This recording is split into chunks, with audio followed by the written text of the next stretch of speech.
Prašau, žiūrėkit. Jakovo klinikoje lankomės ne pirmą kartą. Pirmą kartą su Dora, mūsų mergytė, mes apsilankėm, kai jai buvo 2 mėnesiai. Jinai buvo susilaužus koją ir gydytojas Marius išgydė. Dora aš atsimenu nuo pirmųjų savo darbo metų, kuomet jinai atvyko į kliniką šlubuodama ir po rentgeno paaiškėjo, kad jinai turi skilusi blauzdikaulį. Kadangi lūžis buvo tuo metu be dislokacijos, uždėjom gipsą ir viskas sugijo tikrai greitai ir gerai, nes šuniukas buvo jaunas, tai to buvo ir tikimasi. O to neteko lankytis, nes puikiausiai buvo išgyjusi, dalyvavo įvairiose varžybose, Obedience lankė, sportinių šunų kinkinių varžybose dalyvavo. Puikiausiai bėgiojo ir bėgiojo iki šiol, kol nenutiko bėda. Kai pastebėjom, tai jinai pradėjo elgtis nestandartiškai. Pirmiausia, jinai labai mėgsta valgyti. Ir jeigu tik tai išgirsta atsidarant šaldytuvą, jinai visą laiką būna prie jo. Jinai pradėjo nebereaguoti į tuos garsus. Jinai neateidavo pasitikti prie durų, grįžus iš darbų, nes visą laiką būdavo pirma prie durų. Gulėdavo ant lovos, sunkiai nulipdavo, sunkiai užlipdavo laiptais. Ir atkreipėm dėmesį, bandėm gydyti vaistais, nepadėjo ir mums rekomendavo kreiptis į gydytoją Marių, nes kaip geriausią specialistą.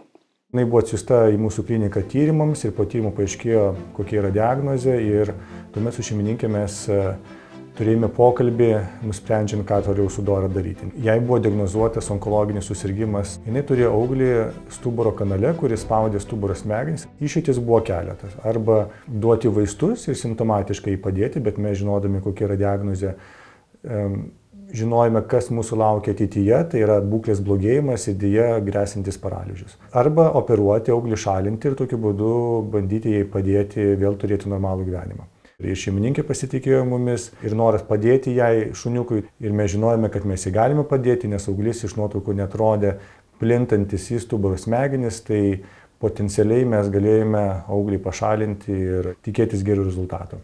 Jaudinamės, nes kaip ir kiekviena operacija yra rizikinga. Jinai subrendusi mergytė, jai bus 10. Mes turim namie dar kitus šunis. Jinai yra pagrindinė auklė visų ir vadovė. Ir labai mėgsta, aišku, važiuoti į mišką pasivaikščioti, mėgsta gamtą ir labai myli savo šeimos narius. Mes šiaip labai išgyvenom, kai diagnozę pasakė. Labai buvo sunkus laikotarpis, nes toks atrodė, kad jau neteksim greitai jos, tiek laiko, tiek kartu visko išgyventa. Džiugu, kad šiais laikais mes jau galime padėti tokiem šuniukam ir turėdami atitinkamą diagnostinę įrangą ir turėdami patirties gydydami tokius pacientus, mes Dorai galėjome suteikti pagrįstą šansą, tikimybę pasveikti. Operacija praėjo sklandžiai, auglys buvo pašalintas, operacijos metu komplikacijų nebuvo. Ir kai paskambinau, kad jau baigėsi operacija, tada jau nusirito akmuo širdies. Kad jau viskas gerai mažai. Po operacijos jinai iškart atsistojo ir puikiausiai vaikščiojo tą pačią dieną, tik tai mes labai stengiamės, kad jinai neliptų laiptais. Bet praėjus savaitei, dabar mes turime jau 2 savaitės po operacijos, tai kažkaip tai savaime jinai puikiausiai jaučiasi ir jau nebereikia jai pagalbos. Aišku, gydymas dar toliau bus, galbūt ir netrumpas. Toliau Dora gydysis pas mūsų onkologą.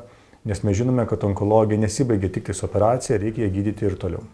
Mes tikrai labai dėkingi gydytojui, nes po operacijos Dora jaučiasi lygiai taip pat, kaip kai buvo jinai sveika. Nėra jokių pašalinių šiai dienai, sakysim, požymių. Jinai puikiausiai vaikšto, bėgioja ir tikiuosi, kad ir toliau jinai galės aktyviai gyventi.